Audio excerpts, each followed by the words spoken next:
My name's Eva Fraser, and my husband was diagnosed with bladder cancer approximately a year ago.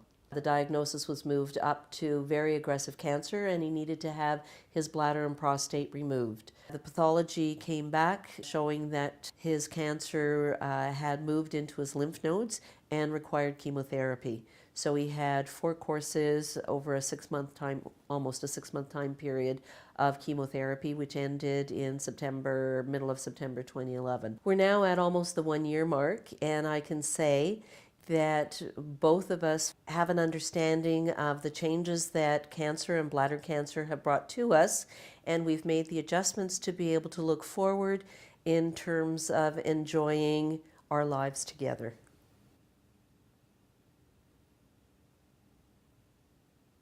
It's a dynamic change in a relationship, and having to look at how do we balance ourselves back to being partners and spouses again at some level, versus caregiver.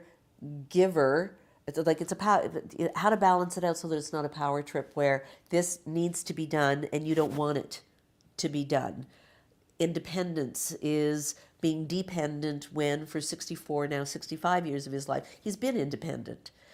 So the systems that we worked out regarding food, we in the first phase, that first third, we called food medicine, and just didn't call it food. It's medicine, and you need to eat every 2 hours. And he could wrap his head around that.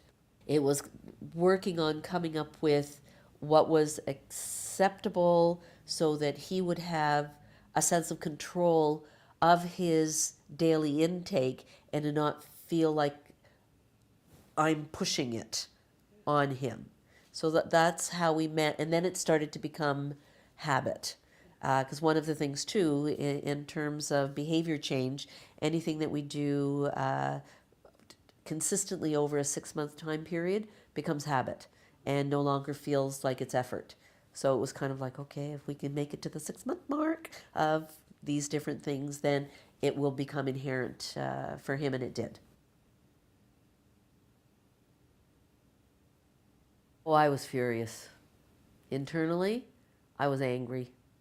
That was my instant response. In part, that 19 years ago I had breast cancer, and I had to deal with it all by myself, and I was strong for the kids and I was strong for him, and I kind of expected an unfair expectation, but I kind of expected a bit more strength, internal fortitude from him. And as it wasn't there, it really felt like I was being strong for an incredible number of people, and I didn't recognize my anger. It wasn't until Malcolm was sitting on the couch and asked me to bring a glass of water for him. And this is like 7 months post-op, and he's regained his weight.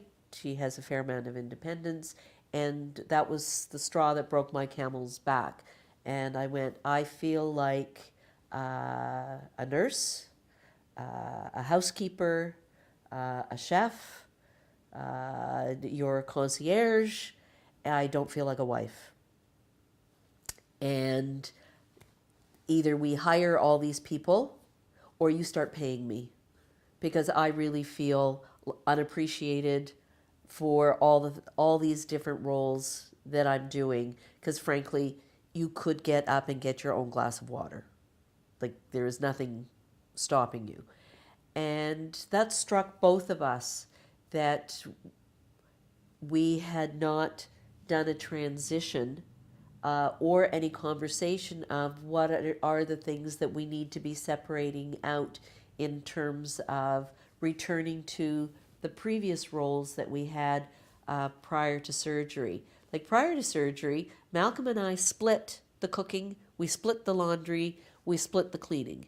It was a pretty good split. And because he physically, for the first few months post-op, couldn't do any of his regular chores, I had assumed them all. Well, we're now 7 months post-op, and I'm still doing them all. And I hadn't processed that, so it came out in an in an anger statement, but that then triggered the whole, his thought of, oh, you're right, I can do, and I'm not. Last November, when he had his 6 month checkup, we planned a short little trip. The whole idea of planning the trip was to have something to look forward to.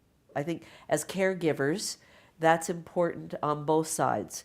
For the patient to, or the person with cancer, to have something to look forward to, plan towards, that keeps you spiritually, mentally active in a positive way, and for the caregiver, something that takes you out of your day to day environment of where you're doing all the caregiving so that you get to replenish and refill your soul as well. So at first, Malcolm didn't want to go anywhere because, well, what if the news is bad? So again, we had another one of these little discussions, and it was okay, if it's good news, we have a place to go and celebrate. If it's bad news, we have a place to go and mourn. So either way, let's have a place to go to. And once we started thinking about planning our lives from that perspective, short little excursions, even if it means going for a walk down the street because it's a nice sunny day, that's considered an excursion and a change of routine.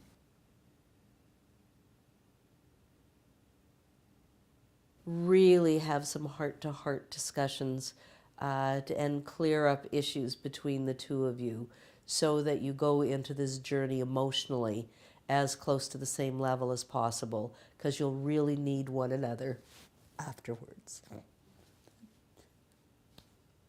That's a big one.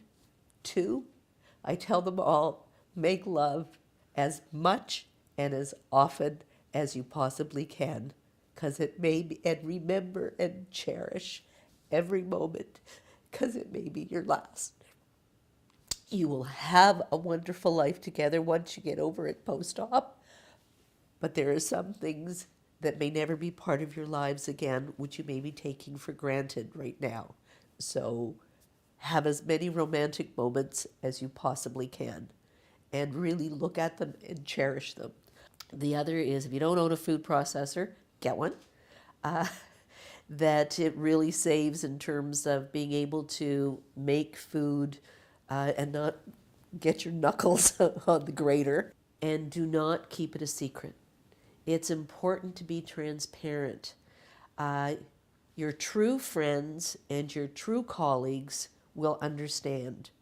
It will not scare them away, and it'll decrease your personal stress in being able to wonder, who can I tell what, and what's okay and what's not okay? That you'll just be able to be yourself, which is important for your taking care of yourself.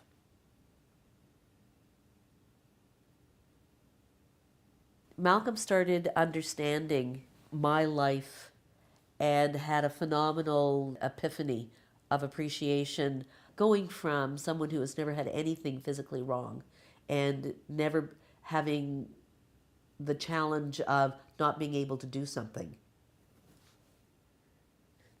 to experiencing that from a relationship perspective, that was very positive because it helped us break through and really be able to talk about how sad we were about our new life, but also recognizing how much we loved one another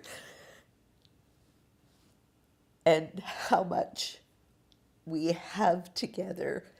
That love can be expressed in a multitude of ways, including improving, being able to talk at a far deeper level than probably we ever have talked in our lives. Like, obviously, we've had good conversations, like we're married.